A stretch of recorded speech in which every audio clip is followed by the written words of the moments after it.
नमस्कार साथियों, कैसे आप सब लोग। आज के इस वीडियो लेक्चर में हम डिस्कस करेंगे Hindu marriage act 1955, applicability of Hindu marriage act कि कौन सी टेरिटरी पे हिंदू मैरिज एक्ट एप्लीकेबल होगा और किन किन पर्सन्स पे हिंदू मैरिज एक्ट एप्लीकेबल होगा। ठीक है, तो let's start.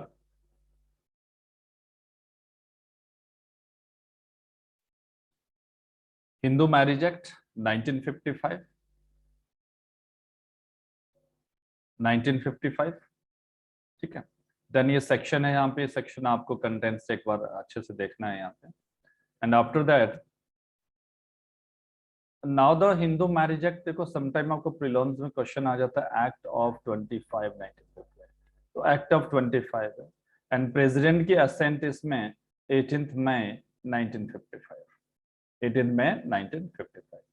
An act to amend and codify the law, this is codify law है, law relating to marriage among Hindus, be it enacted by parliament in the 6th year of republic and India as follow, a short and extended title।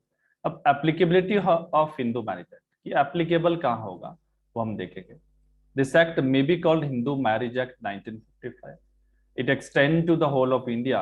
देखो after ये जो act है थोड़ा पुराना है, आप अगर 2019 के बाद देखोगे, because this act applicable to whole India. ठीक है, Jammu and Kashmir reorganisation act, J&K reorganisation act 2019, ठीक है, passed by the both house of parliament and received the president assent 9 August 2019 and with effect from 31st October 2019। अब 31st अक्टूबर 2019 के बाद ये Jammu and Kashmir में भी एप्लीकेबल है। ठीक है, तो ये हिंदू मैरिज एक्ट अब पूरे होल ऑफ इंडिया में एप्लीकेबल है। देन एप्लीकेबल, ये टेरिटरी की एप्लीकेशन की बात कर रहे हैं, मतलब extra territorial application of the act, तो ये टेरिटोरियल की बात कर रहा है, टेरिटोरियल एप्लीकेशन।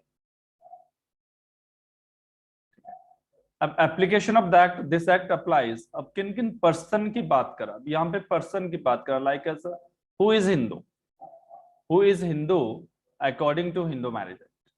अब हिंदू बाय रिलीजन नहीं, इसके अंदर और भी बहुत सारे रिलीजन के पर्सन इंक्लूडेड होते हैं, even though they are not by religion Hindu, but they are according to Hindu marriage act they are Hindu, उनके ऊपर भी हिंदू मैरिज एक्ट ही एप्लीकेबल होगा। ठीक है, तो इन दैट केस पर्सन की बात करें हम, पहले तो एप्लीकेबल टेरिटोरियल की बात की, ऑलरेडी आपको बता दिया कि J&K में भी एप्लीकेबल है आफ्टर दिस रीऑर्गेनाइजेशन एक्ट के बाद। Then now the person, to any person who is a Hindu by religion in any of its form or development, including a Vaishya, Lingayata or a follower of the Brahma, Prathama or RS Macha, तो ये भी हिंदू माने जाएंगे। To any person who is a Buddhist, Jaina, Sikh by religion, तो मतलब जो person Buddha है, Buddhist है, जैन रिलीजन का है या सिख रिलीजन का है, वो भी हिंदू ही कहलाएंगे according to Hindu marriage act, उनके ऊपर भी हिंदू मैरिज एक्ट एप्लीकेबल होगा।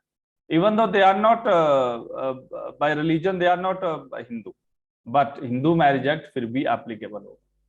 To any other person domiciled in the territories to which this act extend who is not a Muslim, Christian, Parsi or Jew by religion, unless it is proved that any such person would not have been governed by the Hindu law or by any custom or uses or part of that law in respect of any of the matter dealt with herein if this act had not been passed।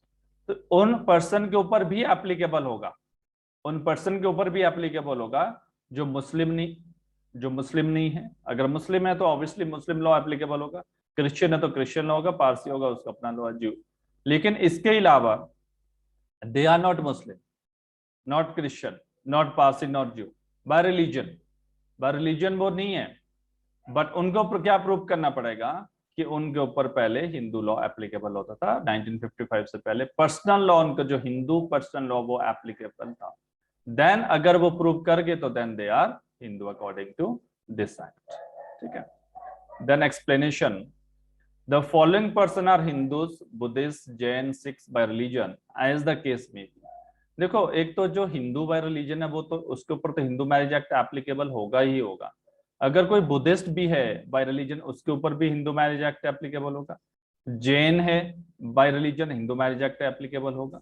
Sikh है bye religion, Hindu marriage act applicable. उनका जो divorce है, उनका जो जो भी provision है Hindu marriage act के, वो एप्लीकेबल होंगे all four, Hindu, Buddhist, Jain, six.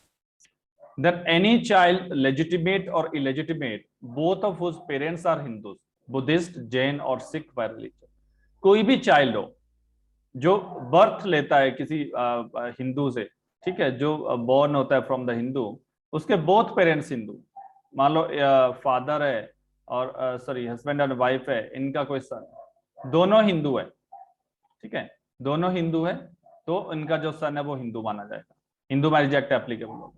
मान लो हस्बैंड सिख है, ये हिंदू है, फिर भी इनका जो चाइल्ड है, सन है, वो क्या माना जाएगा, हिंदू मैरिज, बिकॉज चाहे वो बुद्धिस्ट हो, बोथ पेरेंट्स, इधर बुद्धिस्ट हो सकता है, हिंदू हो सकता है, जैन हो सकता है, सिख बाय रिलीजन, तो Hindu marriage act applicable upon the child. Any child legitimate और illegitimate, one of whose parents is a Hindu, Buddhist, Jain or Sikh by religion and who is brought up as a member of the tribe, community, group or family to which such parent belong to the belonged।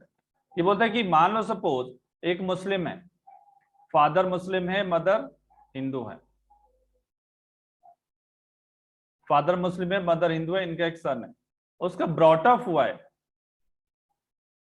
अब दोनों दोनों में से एक हिंदू है, उसका brought up as Hindu हुआ है, तो इसको एज ए हिंदू माना जाएगा, इसके ऊपर हिंदू मैरिज एक्ट एप्लीकेबल होगा, इवन दो फादर मुस्लिम है, तो that is does not affect. But अगर मान लो उसका ब्रॉटअप एज ए मुस्लिम हुआ है, ब्रॉटअप मतलब उसका पालन पोषण एक्सेट्रा, उसका रिचुअल सारा मुस्लिम अकॉर्डिंग टू हुआ, तो देन दैट इज मुस्लिम। अगर उसका ब्रॉटअप एक पेरेंट्स हिंदू है, चाहे बुद्धिस्ट है, या चाहे हिंदू है, सिख है, जैन है, बुद्धिस्ट है एक्सेट्रा, बट उसका जो ब्रॉटअप हुआ है वो एज ए हिंदू हुआ है, जिससे वो बिलोंग करता है, मतलब मदर हिंदू बिलोंग करती है, उसका ब्रॉटअप एज ए हिंदू हुआ है, तो देन दिस पर्सन, दिस जो चाइल्ड है वो हिंदू माना जाएगा, otherwise not. Any person who is convert और रिकन्वर्ट ऑफ हिंदू, बुद्धिस्ट और जैन और सिख, मान लो कोई पर्सन मुस्लिम से कन्वर्ट हो जाता और हिंदू बन जाता, उसके ऊपर हिंदू लॉ एप्लीकेबल होगा, ठीक है। अब पहले कोई हिंदू था, फिर मुस्लिम बन गया, आफ्टर दैट फिर से वो हिंदू बन गया, रिकन्वर्ट, उसके ऊपर भी हिंदू मैरिज एक्ट एप्लीकेबल होगा, ठीक है। तो in that case after that clause 2, तो ये पर्सन थे जिनके ऊपर हिंदू मैरिज एक्ट एप्लीकेबल होगा। After that, notwithstanding anything contain in subsection 1, nothing contain in this act shall apply to the member of any scheduled tribe within the meaning of clause 25 of the article 366 of the constitution unless the central government by notification in the official gazettes otherwise। ये एक saving clause है, जो आपका tribal community होता है, उनका जो custom को प्रोटेक्ट करने के लिए, उनके ऊपर हिंदू लॉ एप्लीकेबल नहीं होगा, अनलेस जब तक सेंट्रल गवर्नमेंट स्पेशली नोटिफाई ना करे कि हिंदू लॉ एप्लीकेबल होना है पर्टिकुलर ट्राइबल में कि नहीं होना है। तो वो अकॉर्डिंग टू आर्टिकल 366 क्लॉज 25 में प्रोटेक्शन दिया गया है कि ट्राइबल कम्युनिटी पे, जहां शेड्यूल्ड ट्राइब है, ठीक है, only scheduled tribe, scheduled caste पे नहीं, शेड्यूल्ड ट्राइबल जो कम्युनिटी, उनके ऊपर हिंदू मैरिज एक्ट एप्लीकेबल होगा, बिकॉज उनका अपना पर्सनल लॉ जो कस्टम होता है उसके अकॉर्डिंग ही उनका जो मैरिज एक्सेट्रा पे उनका वो रूल एप्लीकेबल होगा, नॉट हिंदू। यस, एक शर्त पे हो सकता है, अगर सेंट्रल गवर्नमेंट नोटिफाई करे तब उनके ऊपर भी एप्लीकेबल हो जाएगा, ठीक है। The expression Hindus in any portion of this act shall be constitute as it include a person who though not a Hindu by religion is nevertheless a person to whom this act applies by virtue of the provision contained in the section। this is clear। section 3 क्या बोलता है, section 2 clause 3 क्या बोल रहा है, ये clear कर रहा है, अगर कोई पर्सन, उसको भी हिंदू, जो हिंदू वर्ड्स यूज होगा हियर एंड आफ्टर, हम हिंदू वर्ड्स यूज कर, हिंदू मैरिज एक्ट एक्सेट्रा, ये उन पर्सन के लिए भी यूज होगा even though they are not Hindu by religion.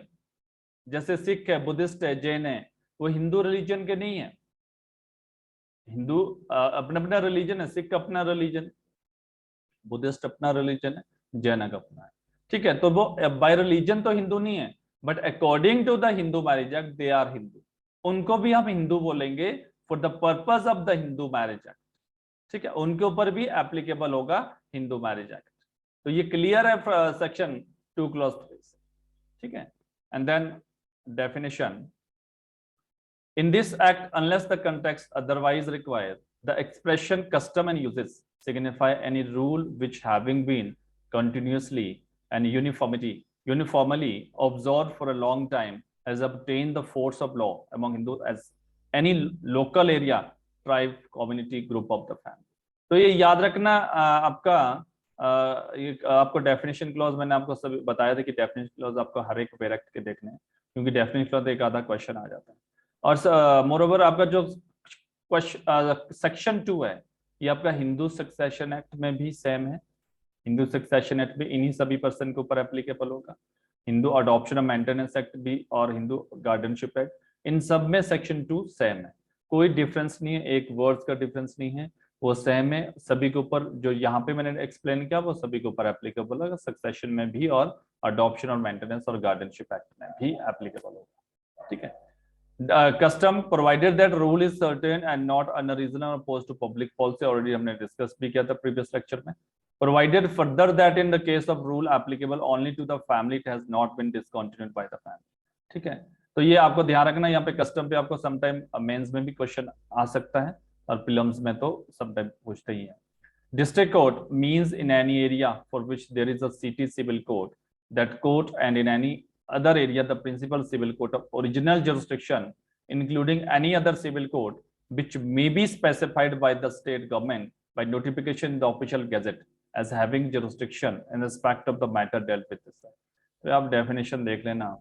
After that full blood uterine blood, अब full blood की definition, half blood की definition section 3 clause C में दिया है। Two persons are said to be related to each other by full blood when they are descendant from common ancestor by the same wife, or by half blood when they are descendant from a common ancestor but by different wives। मतलब father और mother same, तो इनका एक बच्चा है सन, इसको हम full blood बोलेंगे। मान लो डॉटर है, ये आपस में क्या है, फुल ब्लड। इनके फादर और मदर सेम। मान लो फादर की दो वाइफ है, ठीक है। अब इस फादर का एक सन इस वाइफ से है, दूसरा सन इस वाइफ से, दे आर हाफ ब्लड, क्योंकि कॉमन एंसेस्टर है। फादर इनका कॉमन है, मदर डिफरेंट है, क्योंकि S1 की मदर W है और S2 की मदर W1 है, तो मदर डिफरेंट है, दैट इज मतलब मींस आपका हाफ ब्लड। अब यूट्राइन ब्लड की बात करते हैं। Two persons are said to be related to each other by uterine blood when they are descendant from common ancestors by different husbands। मान लो कोई वाइफ है, उसके दो हस्बैंड है, ठीक है, H1 और H, और इन दोनों से एक सन S1 है और S2 है। अब इनका कॉमन एंसेस्टर्स है, लेकिन हस्बैंड डिफरेंट है, फादर डिफरेंट है दोनों के, दैट इज यूट्राइन ब्लड। जहाँ फादर डिफरेंट है यूट्राइन ब्लड, जहाँ मदर डिफरेंट है वहाँ आपका half blood. In clause C, D ancestor include the father and ancestors mother. तो क्लियर हो गया, एंसेस्टर का मतलब फादर हो गया, एंसेस्टर मतलब ये जो कॉमन एंसेस्टर फादर हो गया, एंसेस्टर्स का मतलब हो गया mother. Then next is prescribed means prescribed by rule made under this act। ठीक है। Then spinda relationship with the reference to any person extend as far as third generation, inclusive in line of the ascendant through the mother, and the fifth inclusive in the line of ascendant through the father, the line being traced upward in each case from the person concerned who is to be counted as first generation। देखो स्पिंडा तो अपने आप में एक topic है। अब जब हम मेंस क्या क्लासेस होते तो स्पिंडा और प्रोविडेंट रिलेशन पूरी एक क्लास होती है इसके ऊपर। ये अपने आप में एक इम्पॉर्टेंट टॉपिक है, बट यहाँ पे मैं उतना डिस्कस नहीं कर पाऊंगा क्योंकि पेरेक्ट रिवीजन है, हमने जल्दी से कंप्लीट करना है। बट आपको यहाँ पे स्पिंडा रिलेशनशिप पे क्वेश्चन आ सकता है, जैसे मदर के थ्रू आप थर्ड जनरेशन में मैरिज नहीं कर सकते हो और फादर के थ्रू फिफ्थ जनरेशन तक आप मैरिज नहीं कर सकते हो। ठीक है, एक तरह से बार है मैरिज करने। Then two persons are said to be spinders of each other if one is linear descendant of the other within the limit of spinda relationship. If they have a common linear ascendant, so is within the limit of spinda relationship with reference to each other. Degree of prohibited relationship, two persons are said to within the degree of prohibited relationship। यहाँ पे आपको guideline दे रखी है कि prohibited relationship में कौन कौन से पर्सन आए। If one is the linear ascendant of other, ठीक है, if one was the wife or husband of the linear ascendant of the other, ठीक है, descendant of the other, तो अब जैसे father, fathers, father, fathers, father, fathers, father, तो इस तरह से आप मैरिज नहीं कर सकते, लेनियल डिसेंडेंट रख सकते, अब वर्ड के लिए अकाउंट होता है। If one was the wife or brother of the father's mother's brother or the grandfather or grand mother's brother of the other, इनके साथ आप मैरिज नहीं कर सकते बिकॉज प्रॉपर्टी रिलेशनशिप है। If two are brother and sister, obviously नहीं कर सकते। Uncle and niece, aunt and nephew, children of brother and sister and two brothers or two sisters, तो ये प्रॉपर्टी रिलेशनशिप है। Then for the purpose of the clause F and G, relationship include relationship by half and uterine blood as well as full blood, illegitimate blood relationship as well as legitimate, relationship by adoption as well as blood, तो सारे यहाँ पे included हैं। And all term relationship those clause shall be considered accordingly। full blood भी included है, आपका illegitimate relationship भी included है, और आपका uterine blood relationship भी included, adoption भी included है, ठीक है, F और G में spin or property relationship। The next is also saving clause, that is overriding effect of the act। देखो, saves as otherwise expressly provided in this act any text, rule or interpretation of Hindu law or any custom or uses as part of that law in force immediately before the commencement of this act shall cease to have effect with respect to any matter for which provision is made in this act। Any other law in force immediately before the commencement of this act shall cease to have effect in so far as it is inconsistent with any of the provision contained in this act। देखो section 4 talks about कि कोई भी act है उसका overriding effect क्या है, ये abrogate करता है कि जो रूल बिफोर द इस एक्ट के आने से पहले जो मैरिज के ऊपर प्रीवियसली जो रूल थे वो अब एप्लीकेबल नहीं होगा। अब जो भी मैरिज डील होगी वो according to Hindu marriage act deal होगी, ठीक है। And then section 4 provides that any text, rule or interpretation, custom, uses of Hindu law in force immediately before the commencement of this act, commencement of Hindu marriage act, shall cease to effect with respect to any matter for which provision is made in this act। अगर कोई ऐसा custom है जिसके लिए हमने यहाँ पे rule बना दिया, कोई प्रोविजन ऐड है सेक्शन के अंदर, मान लो डाइवोर्स के लिए ऐड है सेक्शन 13, तो ऑब्वियसली वहां पे सेक्शन 13 एप्लीकेबल होगा, फिर कस्टम एप्लीकेबल नहीं होगा, ठीक है। तो that any other laws in force, या कोई और लॉ जो अपना कोई और लोकल लॉ एक्सेट्रा है, in immediately before the commencement of this act, इस एक्ट से पहले जो था applicable, shall cease to have effect in the as far as it is inconsistent with any of the provision contained in this act। अगर कोई local law है जो प्रिविलेंट है किसी एरिया में, किसी लोकल एरिया में, मान लो सपोज अगर वो इनकंसिस्टेंट है with this act, Hindu marriage act, अगर तो कंसिस्टेंट है देन इज नो प्रॉब्लम, अगर इनकंसिस्टेंट है वो सीज हो जाएगा, उसका कोई इफेक्ट नहीं रहेगा, आप फिर यहाँ पे प्रिवेल करेगा Hindu marriage act, because this is special act, Hindus के ऊपर एप्लीकेबल होगा। दिस इज ऑल अबाउट आपका applicability of Hindu marriage act.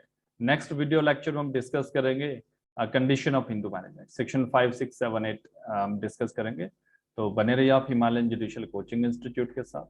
First time जो वीडियो हमारा देख रहे हैं वो प्लीज हमारे चैनल को सब्सक्राइब कर दीजिएगा और बेल आइकन को भी जरूर क्लिक कीजिएगा, और जिन्होंने ऑलरेडी सब्सक्राइब कर रखा है आप प्लीज शेयर लाइक जरूर कीजिएगा और कमेंट्स भी कीजिएगा। धन्यवाद।